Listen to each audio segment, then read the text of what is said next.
All right, so welcome all to this Guestbook Symposium on Digital Peace Pedagogy. I wish we could all be here in person as originally planned at Connolly House at Boston College, but alas, we've had to go online, and that has advantages and disadvantages. The disadvantages being we're not here in person to speak to each other across the table. The advantage being that many people can tune in from other places and be with us by proxy. So we have a full menu. Today we have the symposium itself starting now and running for approximately 80 minutes, where we have 7 short 5 to 10 minute presentations and screenings, which are a way of, in a way, showcasing some of our recent videos from our archive, the Guestbook archive of 30 videos.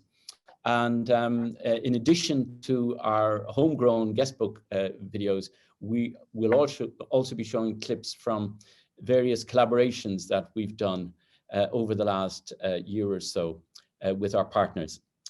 In the second part of the activities today, we will have a book launch at 4 p.m. There'll be roughly a 45-minute break between the two.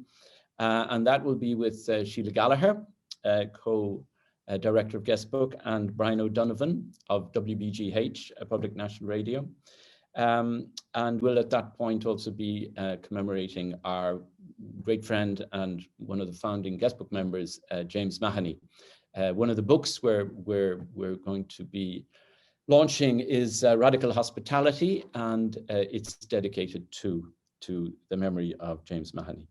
So let's begin, but before I do, one quick word of thanks to Elise Zoli and the board, our chairman of the Guestbook board, and the board members, many of whom are tuning in today, and also the Guestbook team here in situ who have been helping out with everything, organizing, managing, and keeping things on track. So Peter Klebs, Jared Hyland, Angelos Burgos, Uwe Hamid, and Noah Valdez. And a word of thanks also for our sponsors, the Institute for Liberal Arts at Boston College and the Philosophy and Arts Studio and Film departments. So let us begin. We're going to start with Melissa Fitzpatrick, who is the Director of Pedagogy of Guestbook and a Professor of the Practice in Ethics at Boston College's Carroll School of Management. She's also co-author of Radical Hospitality, which is in many respects a sort of a Guestbook philosophical manifesto, and we'll come to that when we have our book launch later. I'd also like to take this occasion to pay a special word of thanks to Eric Owens, the Director of International Studies here at Boston College, who collaborated with us in this global portal project. So over to you, Melissa. Thank you so much, Richard. Everyone can hear me okay? Yes? Okay, perfect. Thank you all for being here. It's so good to see faces I haven't seen in a really long time, even though it's virtual, and faces that I've seen the names, but I haven't seen your actual faces. So this is nice. I want to start with just a little blurb about Guestbook, a couple sentences. So our mission at Guestbook Project is to promote the power of digital storytelling as a means of healing divisions. So encouraging and helping young people create peace by exchanging stories and turning them into creative digital projects that can inspire change all over the world from anywhere in the world. So the short video I'm about to share with you is one that was created by an extremely talented filmmaker here at Boston College, Angelos, who Richard brought up. And the video gives a sense of the global engagement portal experience that took place at Boston College in 2019. So Guestbook's partnership with the portal is very natural, given the portal's own mission to facilitate transnational conversation among youth. So to describe what specifically the global portal was, it was a big capsule or box outside of O'Neill Library. So that's the library here at Boston College that had several rows of seats. Once the door shut, the room went completely black. The projector in the back turned on, and young people from the other side of the world were projected life-size onto the back wall of the box. So they were sitting in chairs opposite of us, and it truly felt like we were sitting in the same room with them and that they were actually there. It was an amazing experience. The video will give you a better sense of it.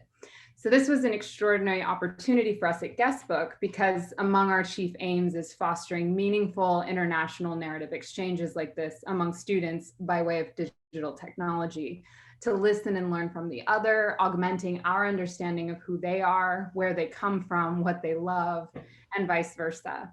The session that I attended was with young people from a refugee camp in Iraq, and it was remarkable how quickly we were able to forge a common ground, despite living radically different lives. We discussed popular culture and common creative activities like poetry and music and creating art, and we've been able to continue the conversations that started there, forging new bridges and understandings through the exchange of art, poetry, stories. So I'll go ahead and show the video now because words don't quite do the experience justice. So hold on, let me share my screen. And I'll also kind of take you through the Guestbook website. Okay. Here we have all of our videos. In November 2019, the Guestbook project collaborated with Global Portal to record a series of international exchanges. These featured students from Boston College interacting with young immigrants in refugee camps in 6 different countries: Iraq, Mexico, Jordan, Bangladesh, and Uganda. The exchanges took place in portal booths, serving as digitally interconnected studios. They focused on the Guestbook theme of Digital Peace Pedagogy, relating to questions of narrative hospitality and imagination across borders. The dialogues between the participants, recorded live, were continued afterwards via digital communication platforms as part of the Guestbook project, exchanging stories, changing histories.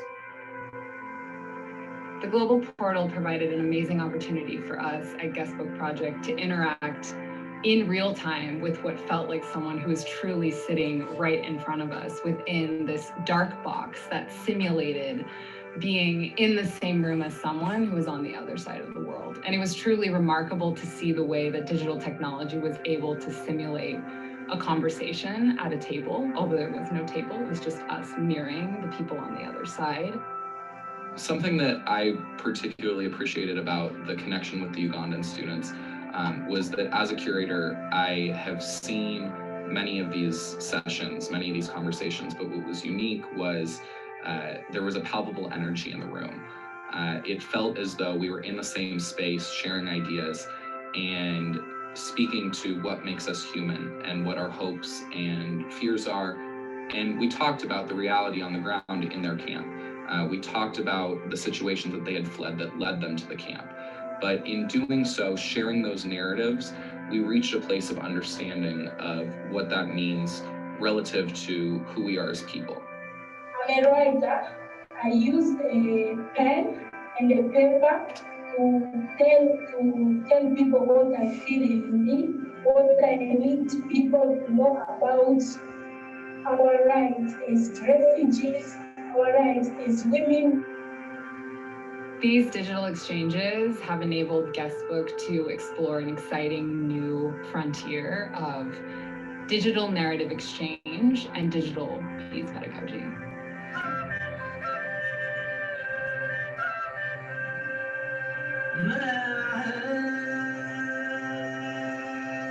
So I would like to write books that will change any kind of community in the whole world, but especially women and children. I see myself in different camps, inspiring and motivating other refugees as me. So what I think I came out with most from this Guestbook project were the connections to the real people that we were talking to on completely different ends of the earth. Definitely when we were talking with the refugees from Iraq, it really connected with what I was learning in my classes at the moment with the war in Iraq and the protests that are ongoing. And it's definitely one thing to learn about the amount of numbers of people and the general demographics of who are taking part in it, but it's another thing to talk one-on-one with them, to understand their life story, to really connect on a more personal note. Starting school is where I learned to brandish the black like a club. You know, like a blunt object or cobalt flashes of strobe. I called hope this day, wed between suffocating sky and blistering mud. This golden bolt showing some rays, a gift from the gods. Right here in Akivali, right there in Richmond. All dead as the VCR, all buried below the surface where nothing breaks. And there should be revolution. That was the slogan. There should be never.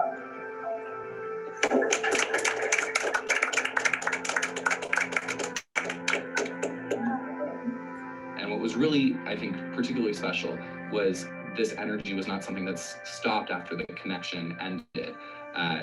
We're continuing the connection on with exchange of poetry and different written work in an exchange format that will continue the connection between these BC students and the students in Uganda.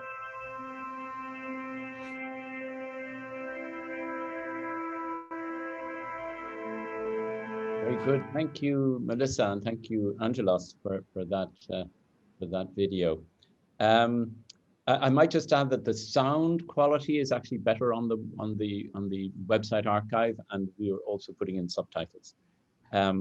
So moving on to our next speaker today, Professor Deoksoon Kim from the Lynch School of Education here at Boston College. Deoksoon's research focuses on design experiments using digital storytelling with middle school students, including the film we're going to see that she's going to introduce, made in collaboration with the Columkill School here in Brighton, in Boston. Deoksoon also uses experiments with instructional technologies in teacher education and language learning through social media. She's won many awards for her publications in South Korea, the UK, the US, and Canada. Before I ask Deoksoon to speak, I just want to also add a quick word of thanks to the Column School Partnership people who were great in collaborating with us on this project. In particular, Bill Gartside, the former head of school at Columkill, Dave Walsh, and Anthony DeVito, middle school teachers, who you will see in the video. Kate Ward, the Chief Advancement Officer who opened the doors and showed us around, and John Muller, a film student here at BC, and Peter Clapes, our Executive Manager, who organized the actual filming. And I'd like to just quote one phrase that Bill Gartside sent me, which basically translates their mission at the Columkill Partnership School as follows: to ensure equal access to high quality education in order to build a community founded on the celebration of difference. And in the school itself, it's remarkable that 24 languages are spoken, representing as many different nationalities and cultures. So over to you, Deoksoon. Thank you so much for that introduction, Richard. I appreciate your kind remarks. And recently, I have been incorporating digital storytelling into my teaching and research. So you know, digital storytelling is about 3 to 5 minutes, and using different multimedia forms, for example, images and videos and text and narration, as well as voice and music. And so I've been firsthand the impact digital storytelling can both on the creators and their audiences. So they got quite impact on it. It can help creators articulate their voices and raise critical issues. And it can communicate powerfully with audience about charged and critical emotional issues as well. So let me just a little bit talk about my experience with the digital stories at St. Columkill at K-8 Catholic school at that Boston College partners with. And in 2017, several teachers and I collaborate on capstone program in which students review the key issues, what they have learned from year's curriculum by creating digital storytelling connected to their own experiences and or connecting their dreams. So after that, at next year, I created year-long digital storytelling project built around social justice pedagogy. So first year project was very successful. So the bill asked me to do year-long program. So I did a year-long program with the 7th and 8th graders. And then last year, I had the opportunity to work with Richard Connies, the guest book team, which was amazing, and around the digital storytelling at St. Columbkill as well. So as much as my work and my digital storytelling project have focusing on English language learners, particularly who are immigrants, digital stories are particularly helpful English language learners because they can manage non-linguistic components as well, or better than any other students. So that was a good tool for me to use. And using this medium to engage in their schoolwork can empower them and to succeed in contexts where they are often not positions as successful. So for example, I work with one middle school student. So I'm going to a little bit talk about Eva's story. Eva, who built on digital story to document her work in art class. So she was working on the art class. And when she first arrived in the United States, school, the friends bullied her because of her language proficiency. So this was very traumatic to her, and she continued to be upset by it by years later. At the time when I met her, her English was beautiful. So in her digital story, she documented the creation of the artwork, which represented a larger umbrella that shielded her from the melting crayons dripping from the above. So the little girl was holding the umbrella, and the melting crayons, all different color of crayon, was melting away.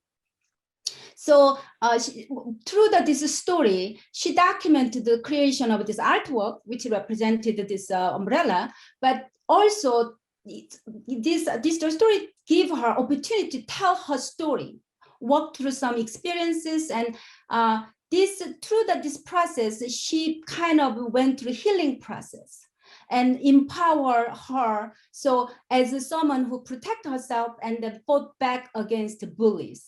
So this digital storytelling provided this space and reflective time. So that was very powerful tool. And I was particularly pleased to work with Dr. Connies in his guest book project at St. Columbkill. And the theme of hospitality is near and very dear to me. As you can see, I'm an immigrant and I'm an English language learner myself.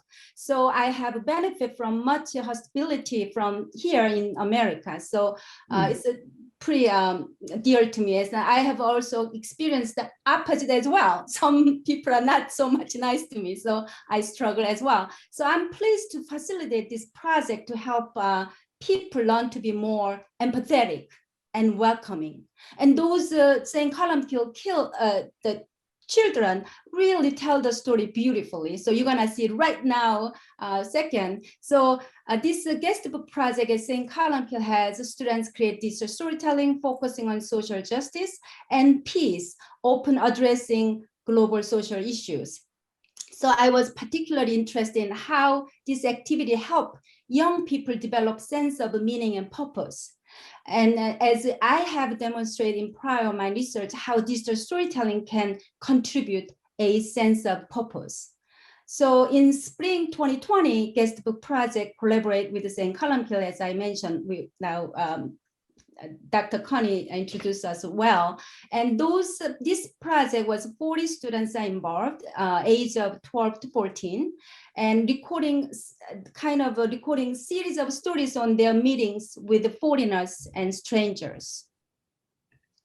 So the short narratives was shared in class. Then the director, I'm going to introduce you second, edited into the guestbook video inclusion of exchange stories, changing histories projects in digital peace pedagogy. So we are very grateful already. Dr. Connie appreciate all those participants who are involved in this project, and inspirational teachers, Mr. Anthony DeVito and Dave Walsh, and former St. Column Principal William Garside. And I just saw the Kate Worthy was here too, so she is attending this session. So hi. So let's watch the wonderful video documents of the project. And the video was produced by John Moeller. And we're gonna, I don't wanna explain too much of a story. I think I little bit explain about what story is about, and then we're gonna watch this video and we're gonna feel into our hearts. So the John Moeller is a Boston College student specializing in film and video creation. So let's watch the video.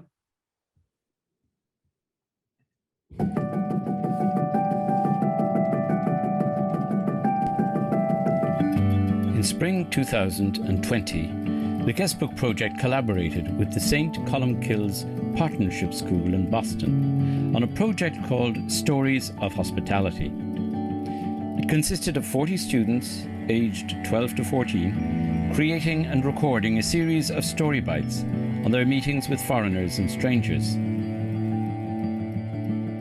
The micro-narratives were shared in class and then edited into a guestbook video for inclusion in the Exchanging Stories, Changing Histories project in Digital Peace Pedagogy.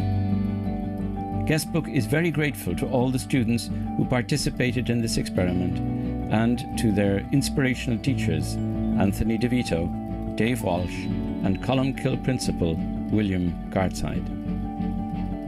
We're so fortunate to be partnering with Boston College to have our children working through the Guestbook project.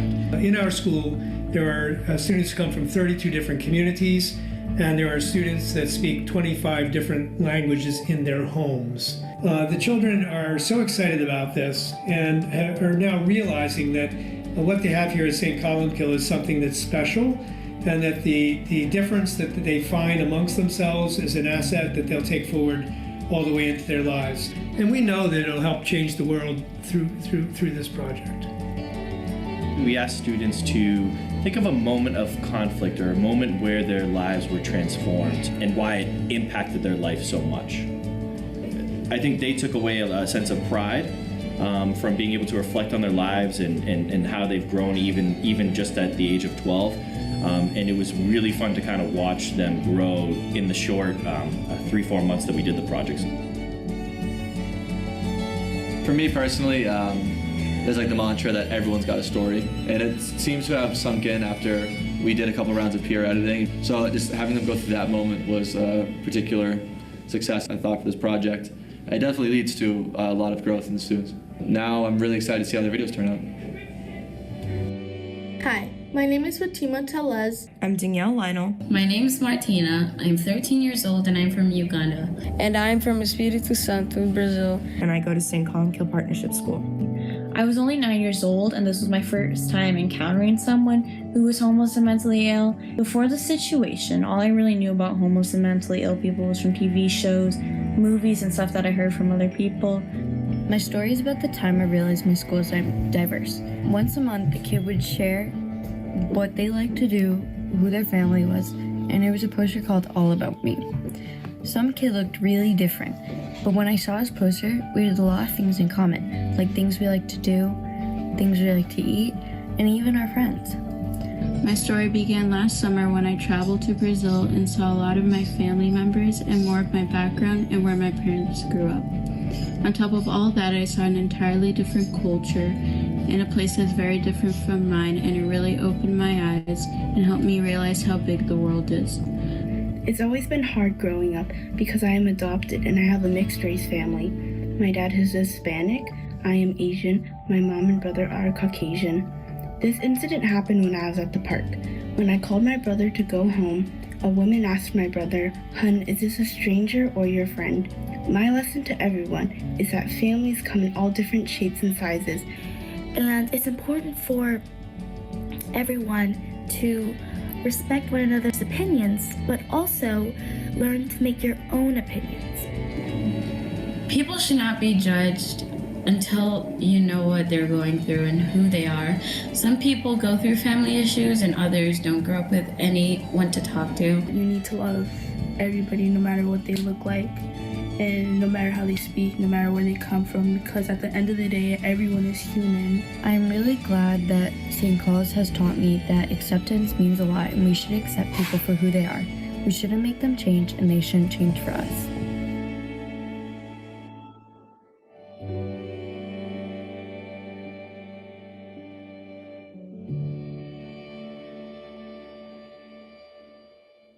So thank you, Deoksoon, and thank you, John Muller, and all William Gartside and the team at Columkill. So next up is Petra Belkovich, co-founder and co-director of the European Centre for the Study of War and Peace in Croatia, located in Zagreb. One of the founding board members of Guestbook. In fact, she made the first directed the first film for Guestbook in Croatia called Facing Strangers Across the Divide in the Balkans. And she will be talking today about a more recent film that she and James Taylor made with the help of some collaborators in Zagreb, who went to Vukovar and studied the exchange of stories between rival factions there. She graduated recently from Harvard with a doctoral dissertation on oral and written literature as agents of peace. So over to you, Petra. Thank you. Hello from Zagreb, Croatia. I'm glad to be able to speak with you about the Guestbook project and collaboration between the Guestbook and the European Center for the Study of War and Peace, which is a center that I run together with my husband in Zagreb. Just to say a word, the European Center for the Study of War and Peace, which I'll refer to as EXWIP in short, is an educational institution that develops and implements interdisciplinary college semester and summer programs around the topics of peace, conflict, and reconciliation. And just to mention that the work of both Guestbook and EXWIP are for me quite personal, because as a teenager, I lived through a war in the Balkans. Some of you might remember the news from the 90s. And moreover, during this war, I discovered that my parents are of different ethnicities, a Serb and a Croat, and now at war, and that therefore I didn't clearly belong to either side of the conflict. This realization marked the way I saw everything from there on, and it helped me realize how crucial it is to have an opportunity to hear the story of the other, of one's enemy, in order to open a possibility of peaceful transformation of conflicts. I will show you today a couple of videos that EXWIP and Guestbook worked on together, but as Richard mentions, our collaboration started even years earlier. My co-director husband and I filmed the first of all of the Guestbook videos. We were not filmmakers, but we decided to do this. And as Guestbook transitioned from live talks and conferences towards digital pedagogies, we took Richard's camera to Kosovo, and Kosovo at that time was recovering from a very recent conflict. This being in my part of the world, we went there and made a video called Facing the Stranger Across the Divide. It's on the list of videos on the website, you can view it. And this video shows two young people, a Serb and a Kosovar, who live in the same town, but across the river from one another. And they got to know each other through their respective involvements in the local NGO. They didn't tell the story of their separate lives in this town on the border of Serbia and Kosovo, and talk about their unlikely friendship, also their fears and hopes for the future. So the film I will focus on is this next film, and I will show it, is the collaboration between Guestbook and EXWIP. And for this, I engaged students at the University of Zagreb at the School of Journalism, asking them to make a narrative exchange video in the town of Vukovar. Vukovar is a town on the border of Croatia and Serbia. The city was destroyed and occupied by Serbian armies in 1991. And then also Croats were exiled from the city. But in 1998, the city was peacefully reintegrated into Croatian territory.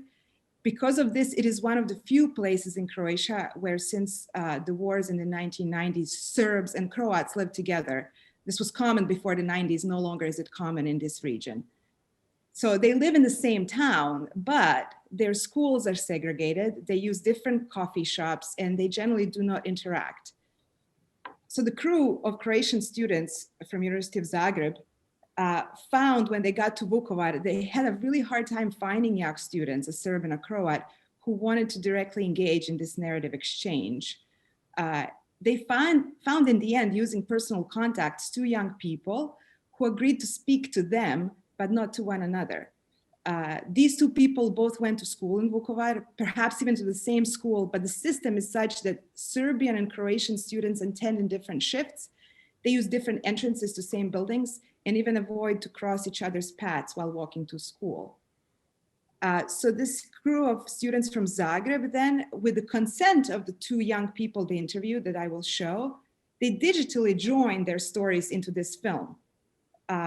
So here we see another possibility inherent in Guestbook's films, which is that the films can open the possibility of mutual understanding and of deeper reconciliation just in the very act of the filmmaking. You can note, and especially if you see the whole film, I'll just show a little part, that the crew put each speaker to sit on the same bench, but on a different side of it as they interviewed them, so as to leave for us space to imagine the other person present. The film is called To Kiss or To Kill, and it focuses on the specific issue at that time of whether public signs in the town of Vukovar should include Serbian Cyrillic script. So here I will show it now. Progress. Postoje razlike, ne baš na svim mjestima, ali znači postoji gdje se otprilike zna u kafići koje ideš, koje ne ideš. Tako da mislim, ja naravno idem u kafiće koje ide u moje društvo i gdje većinom idu osobe koje su hrvatske nacionalnosti. Ćirilica u stvari nije stvar moje potrebe, nego ćirilica je stvar nekog principa. Da li smo mi ovdje priznati kao građani ili mi ovdje nismo priznati kao građani. Scars of war are visible on the outside, on facades and buildings. The water tower, a symbol of war, still remains in ruins, hollowed by grenades and shrapnel. But the deeper scars remain in the people living in Vukovar. Imam osjećaj da mi svi, odnosno oni koji bar normalno razmišljaju, ne stavljaju nikako niti pismo, niti neka prava ispred onoga što je najpotrebnije, živjeti u miru, izgraditi Vukovar u kojem će u nekom trenutku možda moći neke stvari bolje funkcionirati. Uglavnom više puta sam pakovao kofere odavde i nekako sam se uvek vraćao. Ne znam šta bi posebno istakao da volim, ali osjećam ga, da, naravno da ga osjećam kao svoj gde god sam bio i kad sam bio negde na kratko u inostranstvu, kad god me neko pitao odakle sam, ja sam rekao da iz Vukovara, iz Hrvatske sam. On ordinary houses though, a different kind of mark can be found. Marks of hatred in the form of graffiti.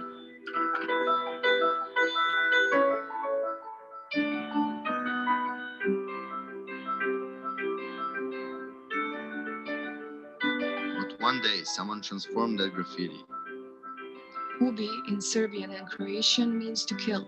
But if you add just one letter, it forms a completely new word. And the message from Kill a Serb now becomes Kiss a Serb. Creating a new conflict between those who want to kill and those who want to kiss.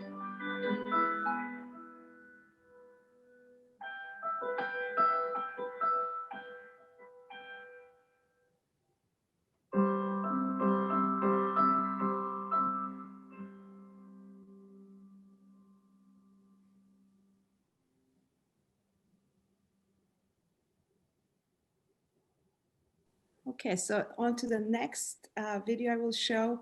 So participating in the exit programs in the Balkans and thinking through conflicts in the Balkans gets our international students thinking more deeply about conflicts in their own lives. That's basically a long-term goal of all of our academic programs.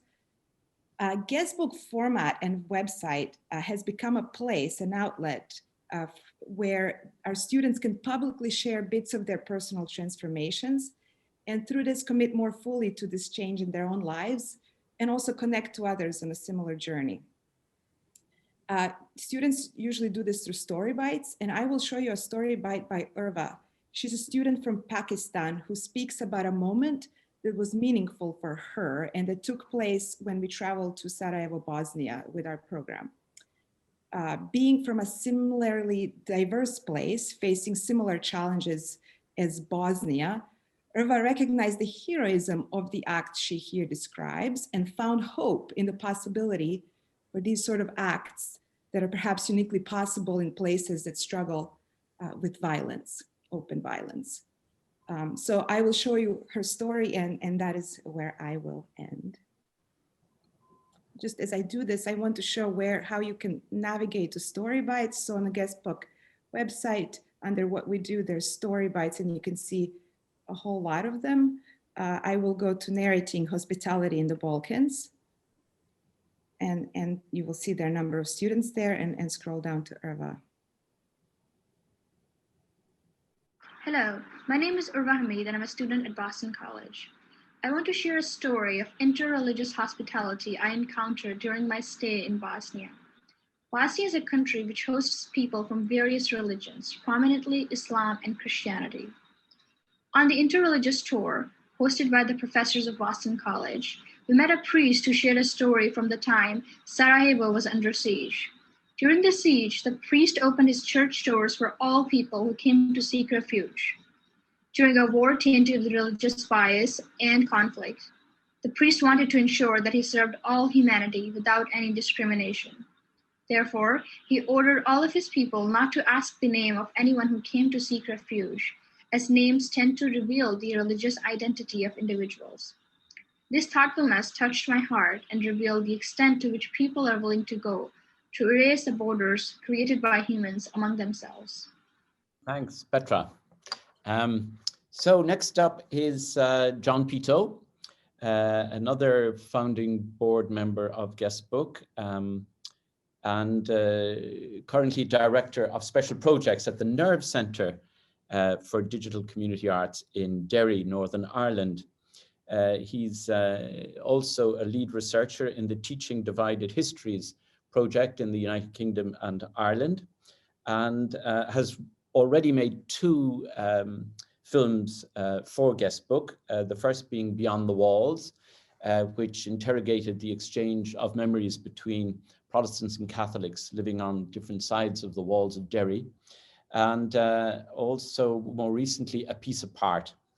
And he will, I think, say a word about that, which had quite an impact in Northern Ireland and the schools of Northern Ireland. In addition to his work in Northern Ireland and Britain, John has also done piecework and digital education work in places of higher field as Kirkuk, Beirut, and North Africa. So over to you, John. Thank you, Richard. Thanks very much, and very welcome to join me in my spare room here in Donegal. Delighted to be connecting with so many people from so far away.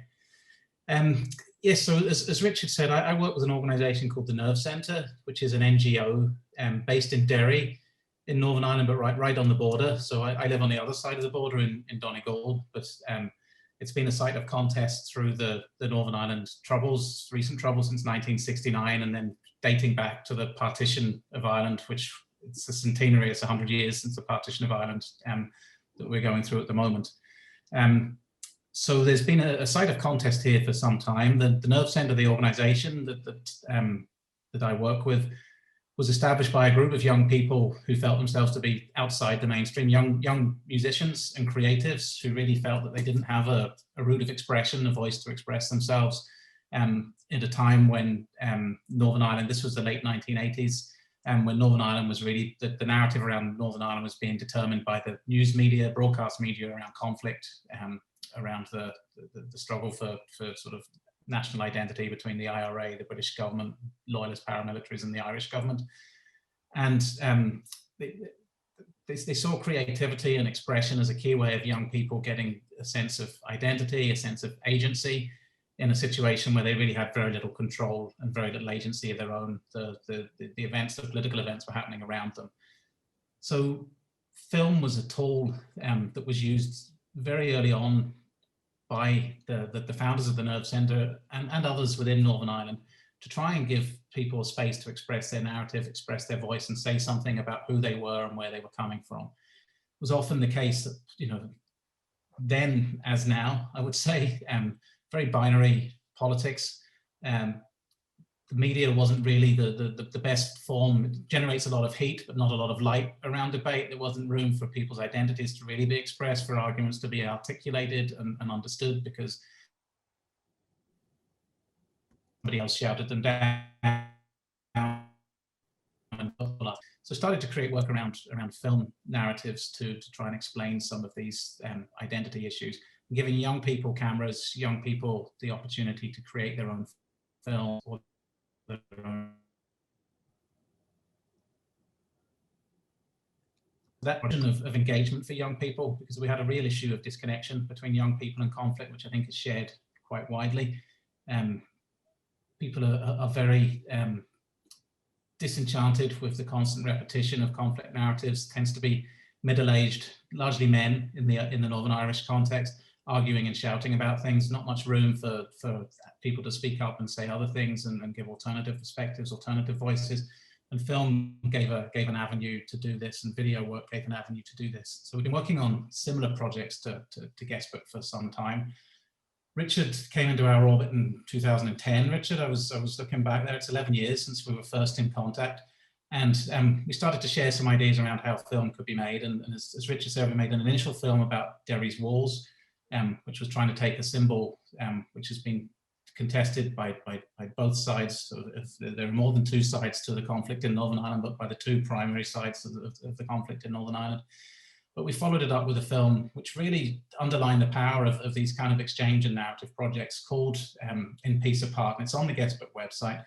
A very simple concept that young people themselves came up with. And part of the argument that I'm going to close with today is this narrative. When we began this work, young people exploring each other's identities, making films through shared perspectives, listening to each other was really important.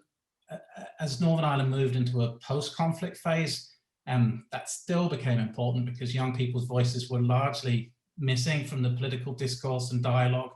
And the film that we created, that they created, that we supported them to create, simply had two young people exchanging school uniforms, a young Protestant, a young Catholic student in Derry, which is a predominantly Catholic city, exchanging school uniforms and taking a walk around the city. And really, people possibly aren't aware, Northern Ireland's education system is still over 90% segregated by religion. So your school uniform is a shorthand for whether you're a Catholic or a Protestant, generally speaking. And it really shook people because this film was made in 2014. So we're coming 20 years post ceasefires, 20 years into our peace process. And there was a peace narrative. People had assumed that, we were trying to sell this story of a post-conflict society and a peace building boom of reconciliation, shared identity, and building a shared future. And the film made by the young people just cut straight through that. The young Catholic student who walked through the city dressed as in a Protestant school uniform felt an isolation, felt a chill factor, felt a fear factor that shocked people in the city, and actually became a rallying call around sort of shared education and those kind of moves, saying actually we've got the illusion of reconciliation here, we've got the illusion of peace, but when you dig below it, we're still as divided and tribal and polarized as ever we have been. And it was the power of giving young people that voice, that agency, that really unlocked that argument.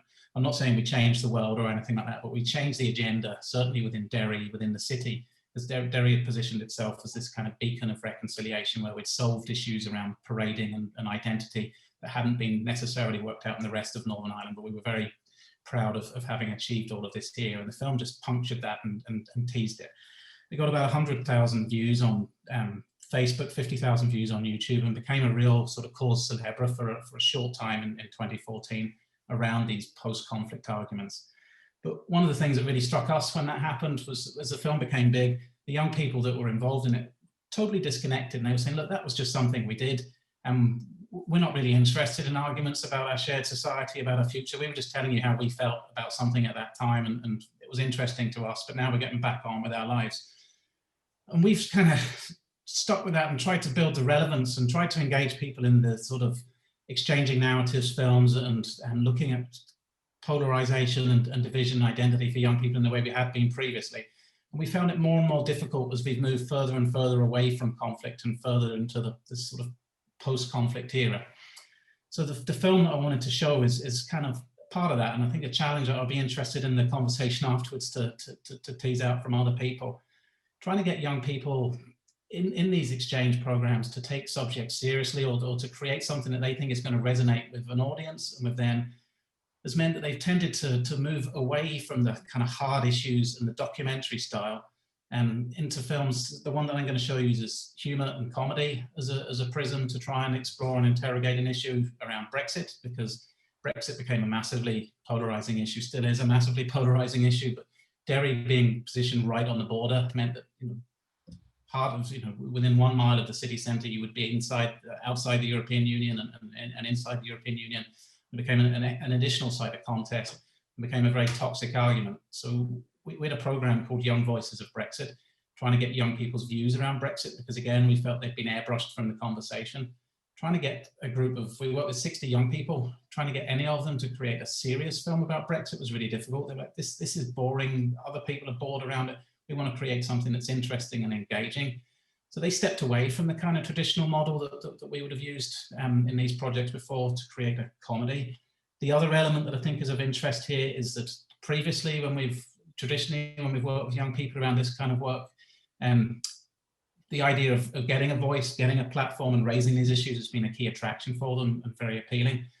In this environment in the last number of years, it's become far more around what skills are we going to learn from this? What are the actual learning outcomes for us, rather than the benefit of us getting a voice and a platform, and how can we take this from the project?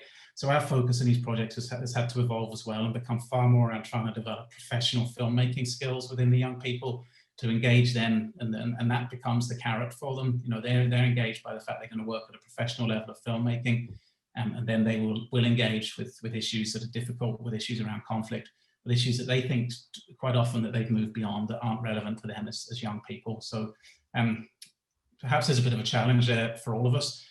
So the film I was going to show was a film that a group of young people in the city created around a Brexit issue, just at the end of 2019, so shortly before the transition was going to take place, and it was sort of finally confirmed that Brexit was going to happen. One of the key issues that they chose to pick on was a flippant and irreverent issue. Anybody who knows Ireland or understands Ireland will know that we have an iconic brand of crisps here called Peto, and there are 2 different types of Peto crisps. There are Peto crisps in Northern Ireland and Peto crisps in the Republic of Ireland, and the possibility of not being able to access one or the other was something of quite distressing ramifications for people across the country. So it's just to give a bit of context for those that don't understand it. It's a very short 2-minute film, which I think sort of shows our evolution through these projects and how we've had to change what we do to try and engage young people in some of these serious issues in an exchange program. So I shall share my screen here and people in Northern Ireland have been dealing with a lack of commodities they are used to enjoying. The border has been reintroduced. Various items have been smuggled illegally from south of the border. Border patrols have said they will be targeting suspicious vehicles vigorously.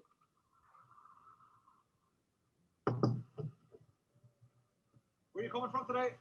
I'm from Ensois. Have you got your license there? I do.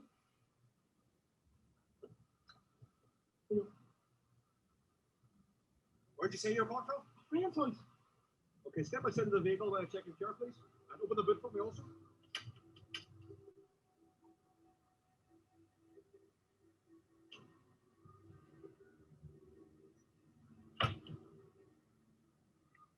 What's this?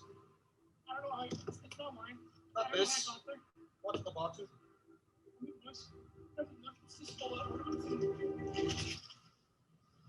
Free steak Peto crisps. This is illegal contraband. I'm legally obliged to search you. Put your arms up.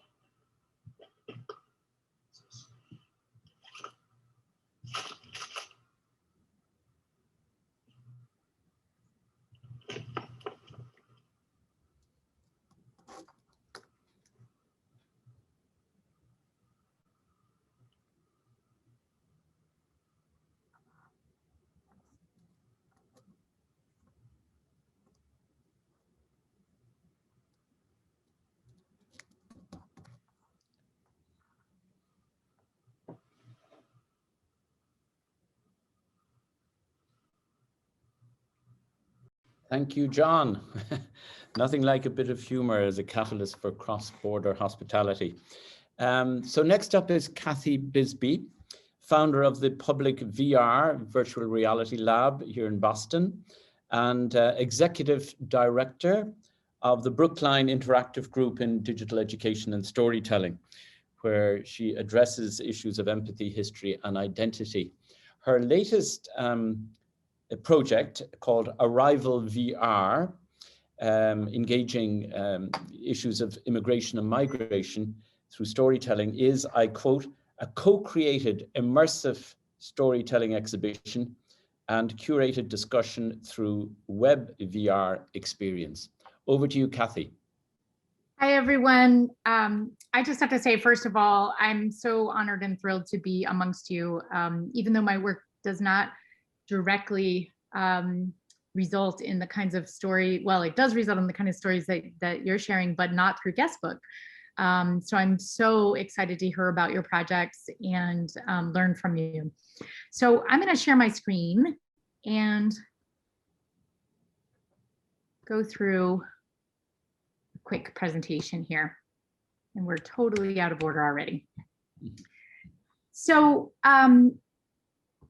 my work really focuses on presence. And as John was talking about the school uniform issue, I was thinking a lot about how virtual reality and the work that we're doing in immersive media and digital storytelling meeting immersive media, how our work is really physically putting your physical body inside of that uniform, but in a virtual space. And so if folks can't perhaps come to Ireland and walk around and actually feel what that feels like, we are creating a space where they might have some sense of what it would feel like to be inside of that school uniform. It's not the same. We can't walk a mile in someone else's shoes ever, but it's certainly an opportunity for us to get a sense of what it might be like to be them or to have their experience. And I think that's how our work really intersects with the work you're doing here. So I put this quote, "Wisdom is action arising out of a sense of presence." For me, that really dictates not only the work I do around nonviolent communication work and meditation work, but also the work that we're doing in storytelling, is that when we have a sense of presence, a sense of connection with others, there's a wisdom that can kind of emerge out of that collective and individual understanding, and that we can take action upon. So I really believe that immersive storytelling allows us to have a sense of what it might be like to be a character inside of our own story, which is helpful with the insights that come from being inside of our own story and having a perspective of it that's a little different than maybe our everyday through storytelling, or an active, hopefully empathetic observer of the story of others. So that's really the nature of our work. I'm going to give you a really quick background, and I'll provide a link to these slides because there's so much I'd love to talk to you about and hear from you and ask questions about, but I'm just going to give you a little bit of background. Whoops. So we are, Brookline Interactive Group is the group that I'm the executive director for in Brookline, Massachusetts. We're a next generation community media arts center. We ensure a place for all Brookline residents to access media making tools and technology and amplify their voices and tell their stories, develop new skills in media literacy, and we're very much focused on sustaining a vibrant and transparent hyperlocal democracy. Our project, the Public VR Lab, is building a new field for community XR that values accessibility and digital inclusion, consumer safety and privacy, and also assures that underrepresented voices and diversity are part of that new world. And it's really important we do that right now. We have an opportunity to make sure that those are prioritized in this new kind of three-dimensional storytelling space that's being created right now. It's all rooted in community storytelling. We stand on the backs of activists, documentary activists like George Stoney, who sought to really democratize voices we're actually turning 50 this year, community media across the country. And to that end, there's 1,500 community media centers across the country, of which we are one. And youth media programs we share in common with you. They are a central part of our community organizing work, our co-creation work, our documentary storytelling work. And this is my ethnography for those of you who like to see ethnographies and are students of such, of community media. So it sort of encapsulates all of the different parts of that culture of community-based media in the country. Community media centers are one part of that, and certainly other organizations and work and bodies of work are part of community media as well. Whoops. So this year, there's been an awful lot of this, which is a beautiful little moment during town meeting this year, where people brought their babies to town meeting and select board meetings. We covered over 500 community meetings, including every possible government and community decision that had to be made around COVID. I think this is an important part of our work, but it certainly was a lot of it this year. There was a lot of this year as well. How do we vote by mail? How do we have a successful democracy given a global pandemic? And then a lot of this year as well, with the murder of George Floyd and the societal reckoning that's been taking place. It's been also an opportunity for us to do deeply important community work around inclusivity and around amplifying voices in our community and beyond. So this was the Juneteenth celebration in our community, and Adina is now one of my board members, which is so wonderful to see that come full circle. So one of the projects this summer was an intergenerational storytelling project. And we had our high school youth, all low-income youth of color from different communities around Boston, who participated with seniors in our community and interviewed them about things like what it was like voting for the first time in Puerto Rico and understanding the seniors' perspective about voting in America. So these came out in the fall of 2020, and we did screenings for the students as well. We didn't get enough time to do youth media because it's been so remote this year, but this is our normal group of students. We have many different kinds of youth media programs, and I don't have time to show you some of the videos, but I will show you more about Arrival here in just a minute. We also experimented a lot this year. One of the projects that we've been playing with, we feel like play is really central to storytelling and to our work, kind of along the lines of having a sense of humor and bringing levity and light to some of these kinds of very difficult and challenging conversations. My husband actually created a project called Crowdsource Cinema, where every year they remake a feature film. And I can tell you it's very popular amongst youth. And it's something that youth from all different parts of the world, I think, could be involved in, which is you remake a famous film, usually from the 80s, because they're really into nostalgia from the 80s, apparently. And this year was Castaway, very apropos for this year. And 40 different scenes, we broke up the film into 40 different scenes, and each scene was a 2 to 4 minute scene. And the crew, sometimes it's families, sometimes it's groups of friends, they remade their scene, turned it into us, and then we edited it all together. And we're actually doing our screening next Friday night. If any of you are interested, I'll share it with Richard and he can share out the link. So ways to bring the community together through storytelling, but also giving them permission to be creative and to play and to work together collaboratively on something that they already know. I mean, we've done Raiders of the Lost Ark, we've done The Princess Bride. This year, I can't tell you what it is yet, but it's going to be a really good film from the 80s that they're going to get very excited about. We also did story prompts. Joe Lambert has been one of my longtime mentors and friends, and my husband, shown here, was actually a student of Richard Kearney's many years ago, and so I've learned a lot from both of these two mentors as well. For me, we did prompts in the community, neighborhood prompts, really focused on how has COVID life changed your perspective of your neighbors in your community? We did digital storytelling programs this summer on that and did some of these projects with youth as well. And this is something I'm super excited about. It's Art House. We're doing these community-based workshops to create little houses that look like birdhouses, but there's no birds in them. We're going to have community members have a QR code that they can actually take a picture of and then tell a story about their neighborhood. And it's also a chance for the community to build the little art houses themselves. We'll be doing that to get civic input about housing in Brookline and affordable housing specifically, and then other issues as well in the community.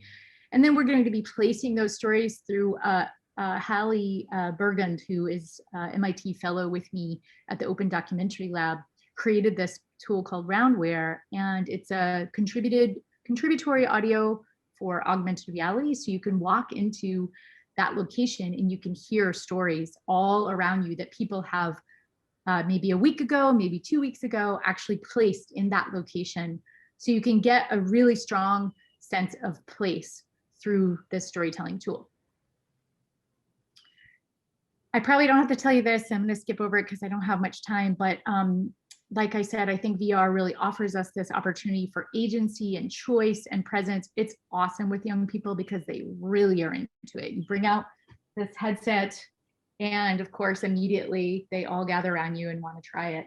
And I put them in scary things with spiders first, and then we tell the serious stories after that. Whoops. These are a couple of the projects that we did. We did a project with the United Nations Environmental Assembly in Kenya. We created a three-dimensional globe that you see here, and we added 35 years of air pollution and marine pollution data to it. And you could spin the globe inside of VR and click on a particular country and then understand what had happened over time, over the last 35 years. And that was a really great way to show world leaders and young people how things are progressing. Google Earth just came out with a new program this week for Earth Day called Time Lapse that does the same thing in 4D within the context of climate change. It's really cool. Just check it out. And then this is our Arrival project. So we have a inside of Web VR. So you go into a headset, and when you put the headset on, you're able to see this visual timeline. And if you click on the time that your family arrived in the United States, as you know, we have a 400-year history in the United States, and we have prior to 1620, before white settlers came, we have a full history there as well. So we're telling a whole story about immigration and migration through the lens of the United States of America, and as a way of telling stories more inclusively and showing the great diversity of immigrants to this country, as a way of also creating social change and having a way to facilitate dialogue around VR, but also through community dialogue on what it means to be an American, which is going to be a topic for quite a while, I think. This is what we have planned for the participatory installation for Arrival. We'll have a mobile studio as we go out to communities. They'll be able to tell their stories inside of our studio. We often have youth running those booths and talking to folks about their stories. And you know, as soon as folks take off the headset, they immediately want to tell their story of immigration and how their family came to the United States. And I'll just say this one last thing. So very interestingly, and Richard, this is interesting based on some of the conversations you and I have had about touch. Inside of the Oculus Quest, you actually can see your own hands now. So it creates a whole new opportunity to have a very physical presence inside of virtual reality that feels very real. And during the pandemic, I've learned how to do Tai Chi simply from having my virtual hands out in front of me and very, very, very, very slowly letting it guide me physically through that experience. And so I think very much about how we can continue to create stories that can have this kind of impact, both in an embodied, cognitive, physical, visceral way, but also how we can use it to explore these kinds of stories that most of you are exploring around personal and cultural narratives that will enable people to get a sense of what others, the experience of others actually is and was. So that's all from me. And thank you so much for letting me be a part of this, Richard. Thank you, Kathy, so much, and look forward to collaborating with you on some of those projects on immigration and transgenerational storytelling. So next up, 3 young peacemakers from South Africa. Schalk Gerber, a researcher in the Faculty of Arts and Social Sciences in University of Stellenbosch, South Africa, and also working on his PhD at the Free University of Amsterdam. He's serving as an advisory board member of Guestbook, and we're very grateful to his work. And 2 young student filmmakers and teachers, also very much in the realm of peace and hospitality. Kamokono Setono, a student at the University of Pretoria, who focuses on narratives of social justice and reconciliation. And Anandi Grayling, who's a lecturer in the University of Pretoria in youth ministry and rituals of reconciliation. So over to you. Thank you very much. So it was a good experience actually shooting the video. It will just show in some few seconds. So, you know, basically what we were speaking about, it was our experiences in this South Africa post 1994 apartheid era. And we were just sharing our experiences and our backgrounds and where we grew up and the atmosphere of where we grew up. And we really saw that it was important for us to share our stories, because when we shared our stories, we realized that we helped each other understand our own realities. We helped each other understand and give hope to some of us who we thought that there is no free South Africa that is yet to come. So having such conversations and hearing people's experiences, actually, for me personally, it gave me a sense of hope. And it also gave me, because the sharing of stories also brought healing to me. You know, hearing such stories of healing, hearing such stories of hope, that even when we are from where we are from, you know, the experiences that we experienced, you know, there is healing that is coming, and it brings back this thing of hope, you know, and it also made us have our own voice as young people. You know, it means that we learned how to express ourselves as young people in a society where young people are not given an opportunity to speak, or young people are not given an opportunity to express their feelings. Sharing our stories as young people, it will give us the opportunity to express ourselves, you know. And also lastly, it was a way of finding peace and hope, as well as having a determined future. And at the end of the video, we called this South Africa that we want, we named it a beautiful South Africa, you know, a South Africa that embraces diversity. It has more of opportunities, and it also allows the youth to be what they want to be. So that's from me. Over to Anandi. Kamukhani, thank you very much. Skulk is going to help us to screen share the first 3.5 minutes of our video. Thank you, Skulk. Thank you very much. I'm sharing the screen now.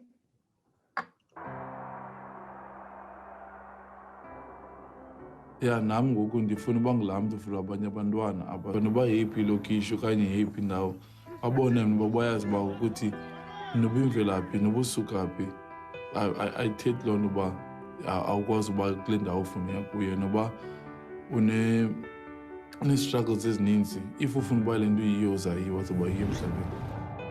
I really think an individual can change South Africa.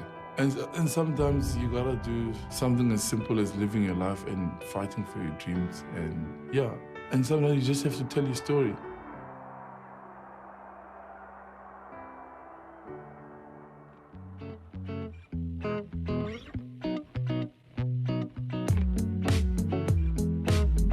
Okay, and we are doing take one. Hey.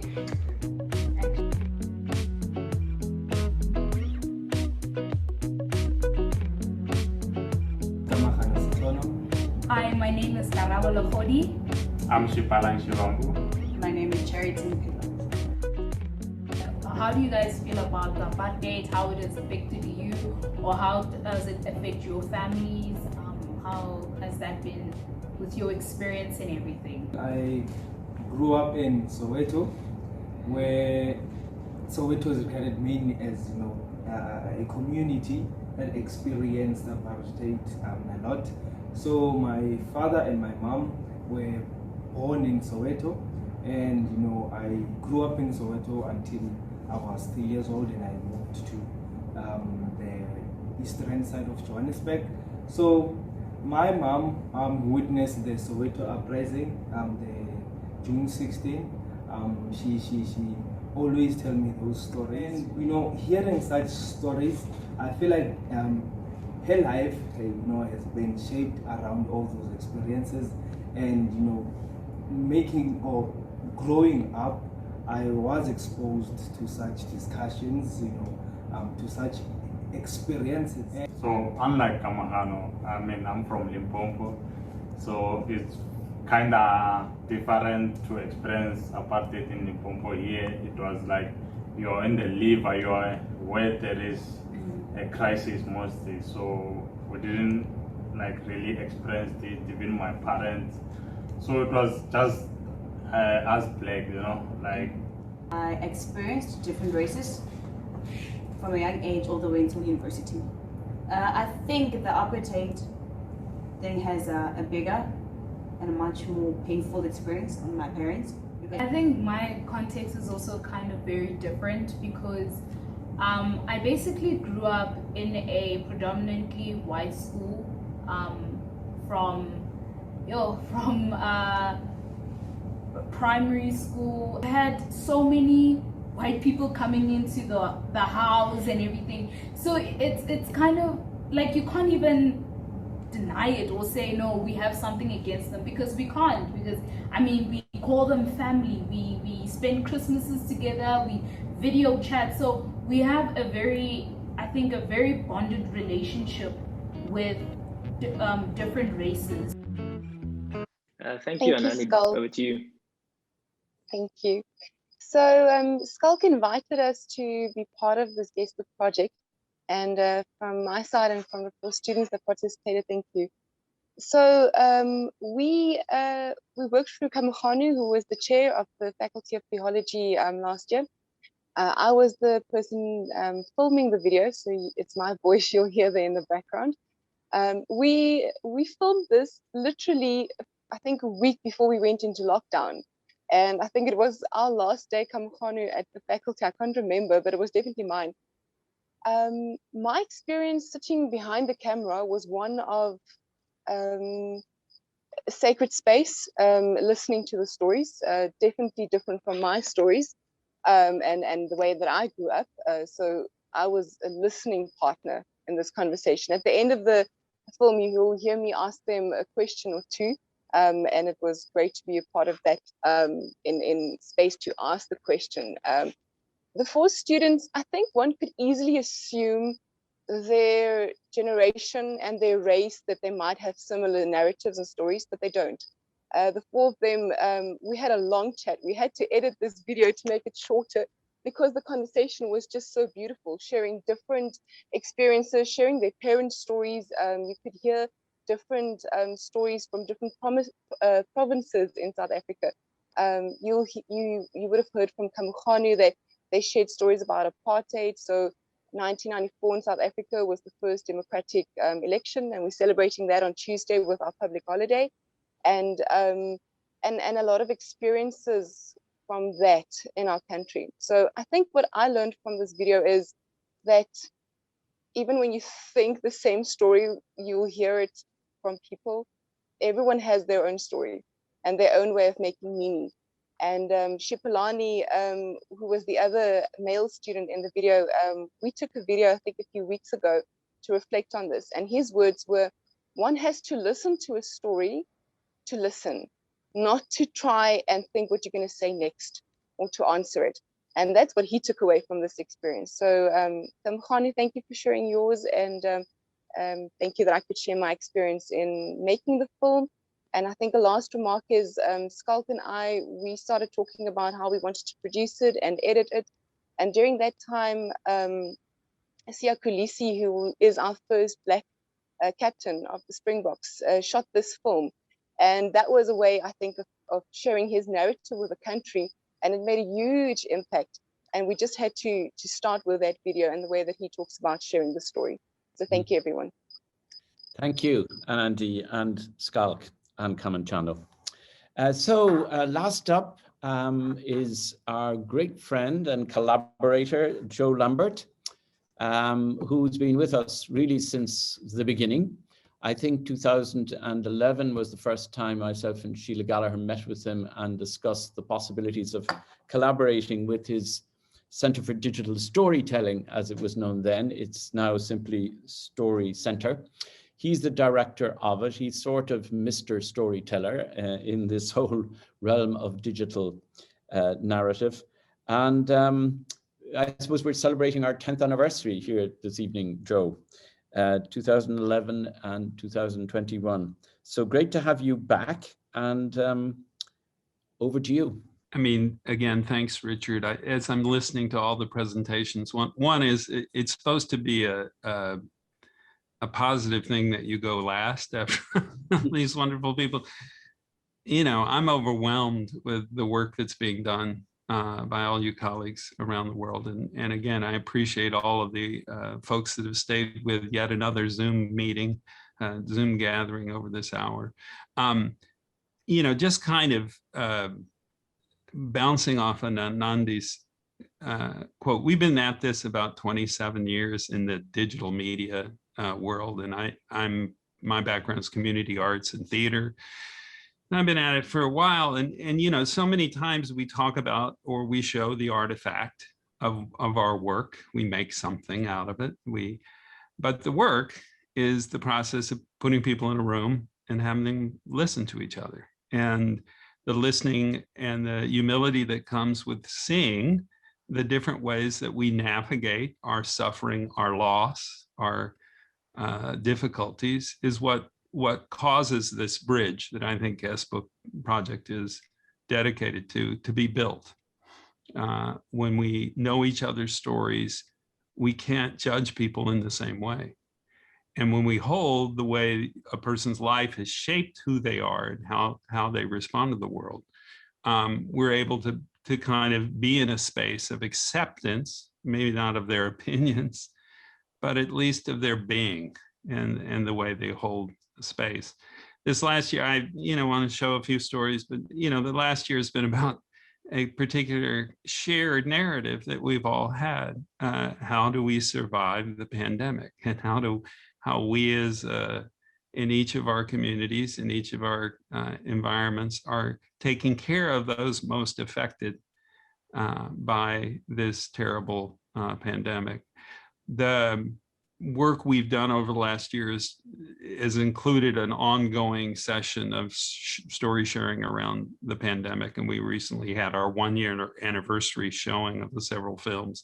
So I want to start with a film that came out of that from the standpoint of, today in the city of New Delhi in India, the epidemic is striking down hundreds, if not thousands of people in the worst outbreak, maybe of the entire COVID episode in a given country is going on. One of the groups of people, through the kind of miracle of Zoom, that shared a story with us was somebody from that city. And I thought in just holding in our hearts all of the loss, but particularly when a country like India is caught in it, kind of holding the stories of the individuals from there. And I think I hit the play sound. We'll soon find out.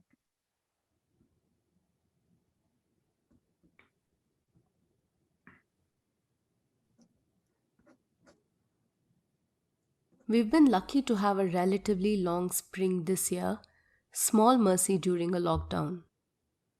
I go for hours at home without a fan on. That's a big deal for April in Delhi, when the summers usually arrive with hot blasts of air, brutal and dry. In my home in winter, when the constant hum of air conditioning is absent, I can hear all kinds of things. The COVID-induced lockdown reduced noise levels even further, and so, like others across India, I find myself discovering unique bird calls. But what's been my most special discovery is the Muslim call to prayer, the azan, from neighborhood mosques. A few days into the lockdown, my partner and I noticed a syncing of our routines with the azan. He pointed it out first. When we sat down for lunch at 1, there it was. And again at 4:45 when we took a break from work for chai. And then at 8 when we lay out our dinner and settle to eat. Amidst hectic work days, the stories of distress from across India due to the pandemic and the exhaustion that accompanies the cooking and cleaning and being there for friends and family, the momentary calm that comes when I listen to the azan is blissful. One evening, I was wrapping up my yoga practice by getting ready to chant Om 3 times. Just as I was about to start, I heard the azan. That's good enough, I thought. Religions blend and fates are harmonious in the larger scheme of things. In Delhi, where communal tensions often run high, this is as much a part of an urban experience as anything else. It's only going to be a few more days until the air conditioners are back on. Soon, I might not be able to hear the mosque's calls to prayer well, but if there is a sound that years later will instantly bring me back to these days of being logged in, it will be the azan.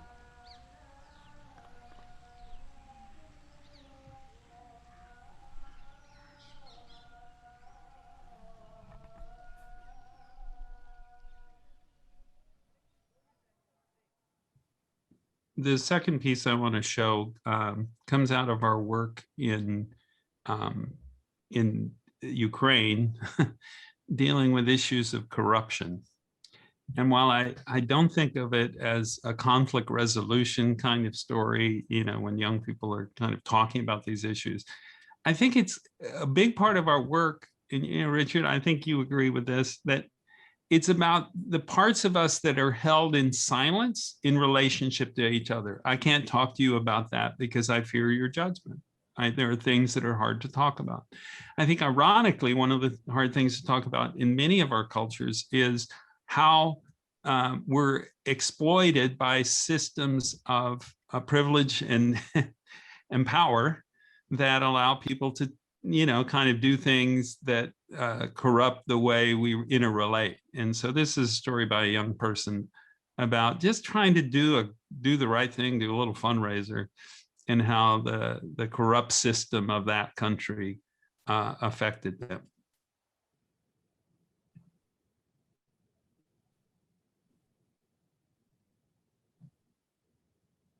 Матуся завжди каже, труднощі дорослих не мають турбувати дітей. Однак життя змусило мене швидко подорослішати тоді, коли я просто хотіла бути звичайною дитиною. Мені було 15. Я була люблячою донькою, розумною школяркою, безтурботне життя, чи не так? Мені кортіло зробити щось трішки більш важливе. Тож я зібрала найближчих однокласників і розповіла їм мій план. Ми організуємо благодійний концерт у школі, де віддамо зібрані кошти до місцевої організації. Оскільки в школі було багато талановитих учнів, вони були у захваті. І нам залишилося лише провести розмову з адміністрацією. І, як ви думаєте, вони погодилися. Що ж, захід пройшов чудово. Танці, співи, ігри. Ми зібрали навіть більше, ніж очікували. Коли я розповіла про новини директору, він сказав: «Це чудово, дорогенька. Знаєш, давай залишимо кошти в сейфі школи на ніч, а завтра ми вже зможемо віднести їх до організації». Я віддала йому товстий конверт з грошима. Наступного ранку директор повернув мені лише половину коштів. Поки я розгублено на нього дивилася, він зухвало промовив: «Ти ж розумієш, що повинна платити за все в цьому житті, чи не так?» Я просто стояла як вкопана та плакала. Він посміхався. Врешті-решт втрутилися мої батьки та місцевий департамент освіти. Якимось чином ми повернули гроші. Я пішла з тієї школи.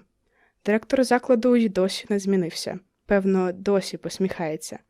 Я впевнена, він обманув когось не вперше та, звісно, не востаннє.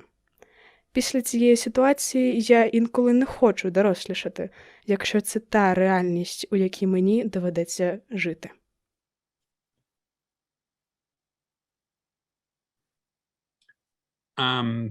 You know, it occurs to me, Richard, we're running enough behind that I'm gonna stop here. And really the last thing I'll say is that the work that we do, we call it digital storytelling, but we now often refer to it as story work. And there's a story playing in the back of my ear. In story work, the main thing we try to do with these circles we form is give everybody the same amount of time to express themselves. And this is usually the initiation of the process, but sometimes that's the only process. And almost to a person, people who've gone through our workshop say, that's my favorite moment. I made a good, cool film, and the film at the end is a great thing. But what was miraculous was just holding space for everybody's story to matter.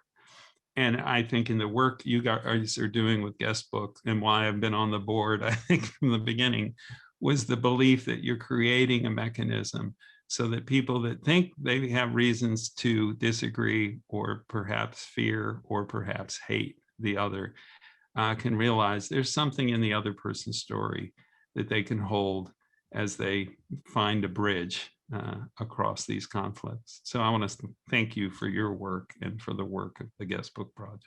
Thank you, Joe, yet again for participating in this. And thank you all for participating, all 7 of you, with your presentations and screenings, and everybody who listened in. I'm so sorry we can't all now sort of sit around a table and brainstorm about future possibilities for digital storytelling, given each other's experiences. But it's been tremendously useful and helpful for us in Guestbook to hear all your testimonies and to see your screenings. And I invite you all back to our in-person meeting, all things being equal and all going well, next year at this time, April 2021, for our Guestbook Symposium hosting the Earth. In the meantime, keep telling stories, keep turning hostility into hospitality, and you're all invited to the book launch at 4 o'clock if you'd like to join us. Thank you again. Bye-bye.